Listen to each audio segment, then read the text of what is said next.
"Any last words?" she asked. He grinned and said, "You're cute." The abandoned Detroit automotive plant had become humanity's last fortress, its concrete floors now slick with rain that poured through shattered skylights. Lightning illuminated the skeletal remains of assembly lines where cars once rolled off in better times. Now fires burned in oil drums, scattered across the factory floor, casting dancing shadows on walls scarred by months of warfare. Logan Pierce crouched behind an overturned forklift, his mechanic's coveralls torn and stained with motor oil and blood. The irony wasn't lost on him. He'd spent years in this very plant, fixing the machines that built America's cars. Now he was the only thing standing between the invaders and complete victory. His radio crackled with static. "Logan?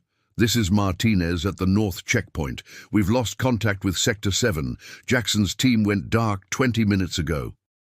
The voice belonged to Captain Elena Martinez, a former Marine who'd taken charge when the real officers fell in the first wave. "Copy that, Martinez. What's our status on the civilian evacuation?"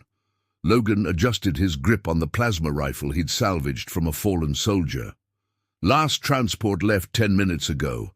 Dr. Sarah Chen got the children out safely, but..." Her voice broke. "Logan, we're the only ones left." Through the rain-soaked windows, Logan could see them, the Zephyrian forces advancing in perfect formation. Their black armor gleamed like obsidian, and their weapons hummed with lethal energy. But it was their commander who caught his attention. She stood apart from the others, her silver armor trimmed with crimson edges that seemed to pulse with inner light. Even at this distance, Logan could see her otherworldly beauty, skin pale as moonlight, eyes that glowed electric blue, movements fluid as water yet precise as a blade. "All units, fall back to the secondary perimeter." Martinez's voice crackled through the radio. "Logan, get out of there." But Logan had already made his decision. Someone had to buy time for Martinez and the others to reach the underground tunnels. He stepped out from behind his cover, rifle raised. The Zephyrian troops moved with mechanical precision, their leader gliding between them like a deadly dancer. When she spotted Logan, she raised her hand, and her soldiers halted instantly. "Martinez, tell my sister I..." Logan began, but his radio went dead as an energy pulse fried the electronics. The alien commander approached alone, her weapon, a spear of pure blue energy, crackling in her grip. Behind her, Logan could see her lieutenant, a scarred warrior with golden markings on his armor, and what appeared to be their tech specialist, smaller than the others, with multiple optical devices covering her helmet. "You fought well, human," the commander said, her voice carrying an otherworldly resonance that seemed to bypass his ears and speak directly to his mind. "Your kind is brave but foolish. You are the last one here." She paused, studying him with those luminous eyes. "Do you have any last words?" Logan looked up at her through the blood and rain streaming down his face. He could feel the end coming, but instead of the fear that should have consumed him, he felt something else entirely, something that made absolutely no sense given the circumstances. He smirked. "I think you're cute." The words hung in the air like the echo of thunder. The alien soldiers tilted their heads in what might have been confusion. The wind howled through the broken factory. Fires crackled in their drums, and the most dangerous being in the galaxy blinked once, slowly, as if unsure she had heard correctly. Silence fell over the factory floor like a heavy blanket. The only sounds were the steady patter of rain on metal and the distant rumble of thunder. The alien commander, who had conquered worlds and burned moons, stood motionless, her glowing spear humming quietly in her hand. "Say that again," she commanded, her voice barely above a whisper. Logan shrugged, water dripping from his dark hair. "I said you're cute."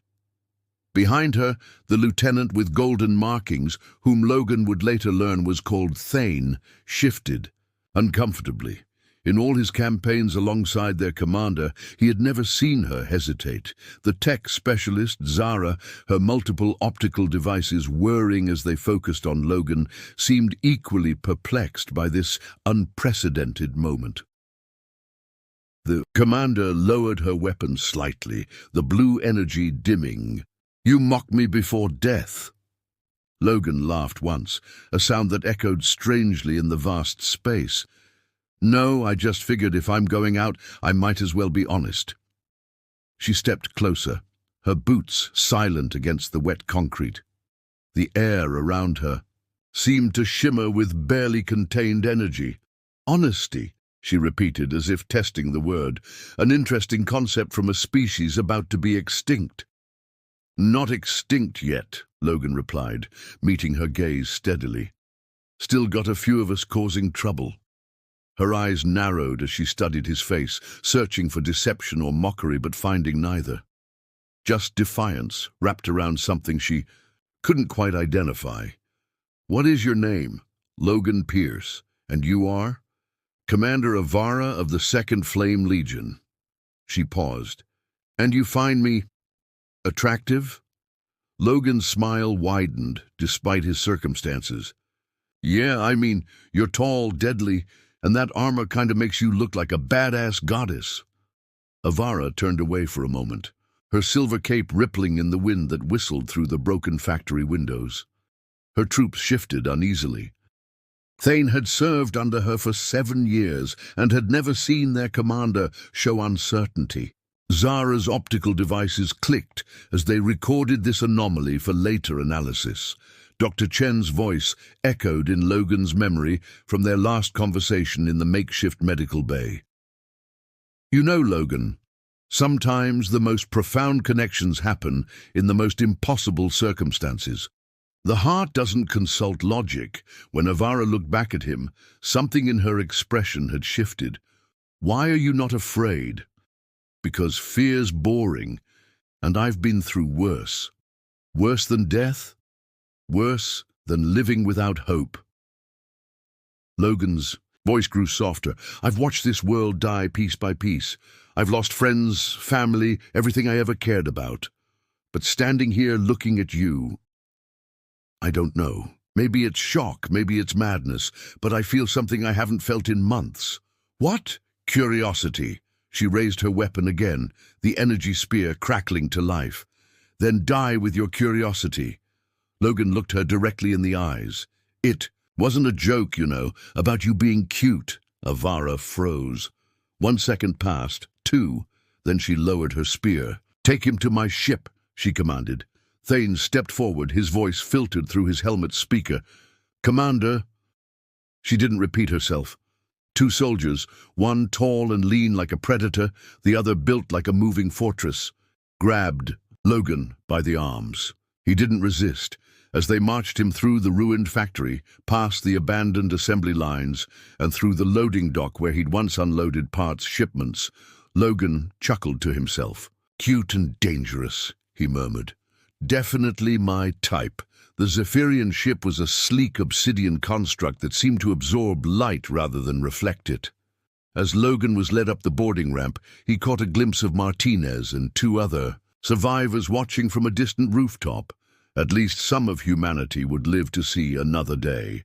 The ship's interior was a stark contrast to the organic curves of its exterior. Clean lines, cold surfaces, and lights that glowed from the walls, like captured stars. Logan was placed in a holding chamber that was surprisingly comfortable. No chains, no guards, just a simple room with a bed, a small table, and what appeared to be a viewing screen showing the stars outside. As the door sealed behind him, Logan sat on the edge of the bed and looked out at the cosmos.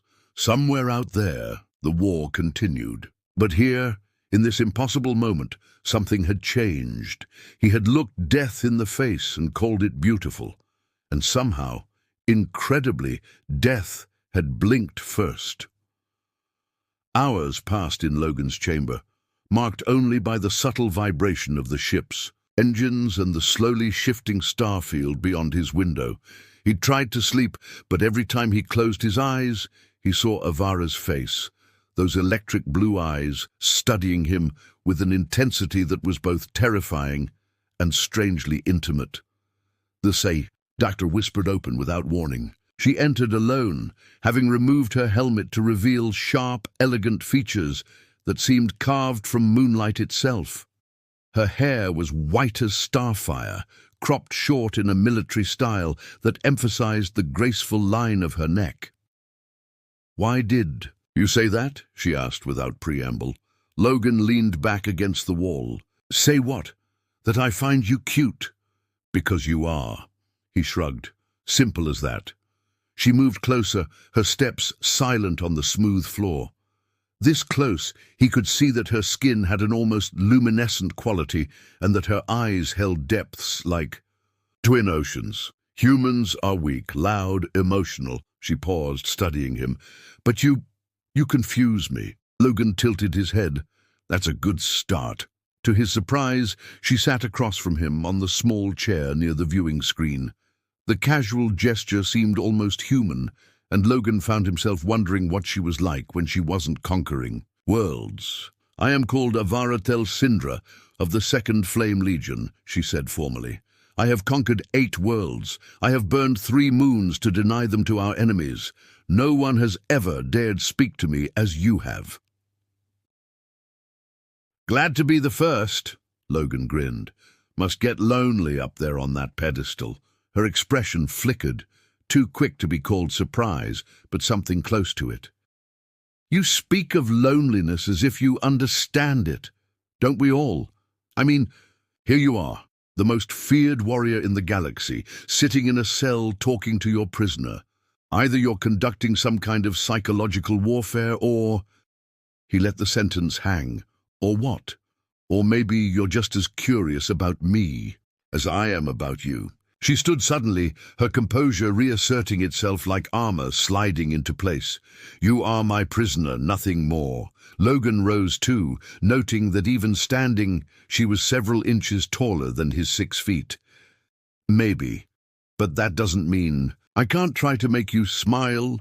She didn't smile, but she didn't walk away either. Over the following days, a strange routine developed. Logan was provided with food, some familiar, some alien, but surprisingly palatable, and was even given tools to repair malfunctioning lights in his cell when he mentioned his background as a mechanic.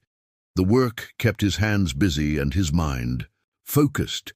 Avara visited regularly, sometimes asking questions about Earth, sometimes simply watching him work with an intensity that made his skin prickle. During one such visit, she asked, "What did you do before the war?"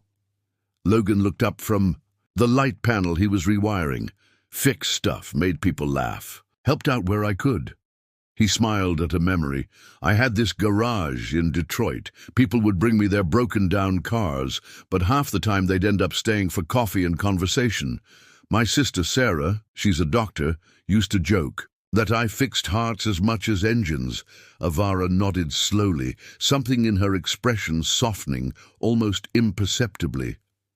"And now I survive and flirt with warrior queens." She looked away quickly. "You are insane." Logan stepped closer, close, enough to catch the faint scent of something like ozone and starlight that seemed to cling to her. "No, I just see something in you." "What?" The word came out sharper than intended. "A heart." She turned back to face him, her blue eyes blazing. "I have no heart. I have orders. I have purpose." Logan shrugged, his voice gentle. "Even machines break. Even warriors feel." Avara clenched her fists, the air around her shimmering with barely contained energy. "You risk death with every word." He stepped even closer, near enough to see the silver flecks in her blue eyes. "Or maybe I'm offering you something else."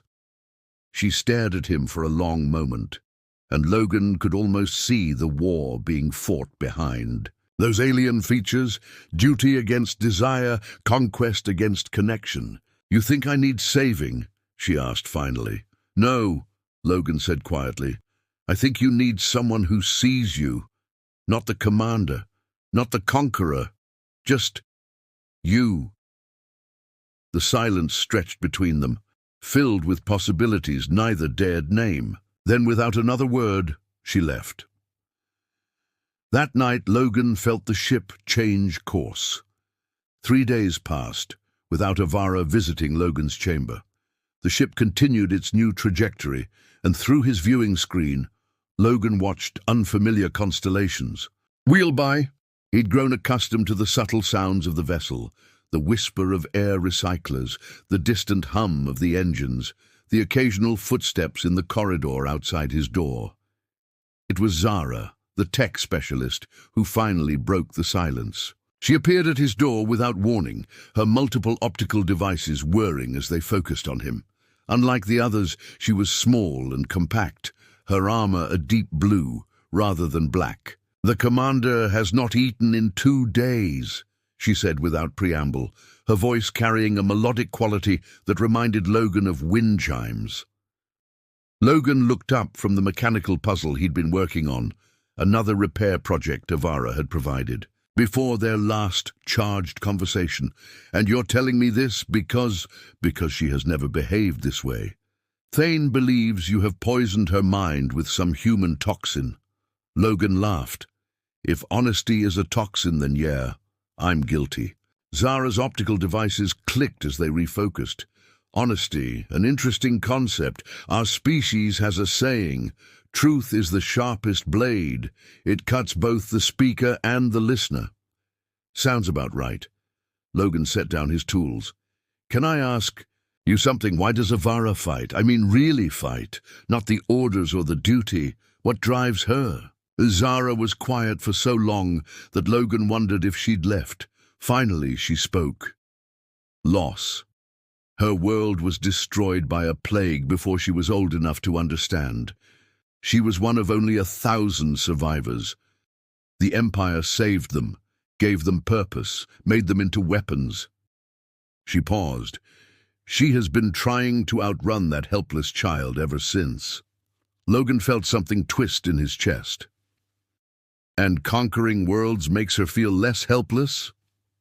"Until now, perhaps." Zara's devices whirred one final time before she turned. "To leave. The ship will reach Kepler 442b in 6 hours. It is a moon with breathable atmosphere, suitable for human life. She intends to release you there." After Zara left, Logan stared out at the stars and thought about loss, about the different ways people tried to outrun their pain. Some fixed things, others broke them. 6 hours later, the door opened for the last time. Avara stood in the doorway, once again in full armor, her helmet tucked under her arm. But something was different. There was a weariness in her posture that hadn't been there before, a weight that seemed to press down on her shoulders. "You are free to go," she said, without meeting his eyes.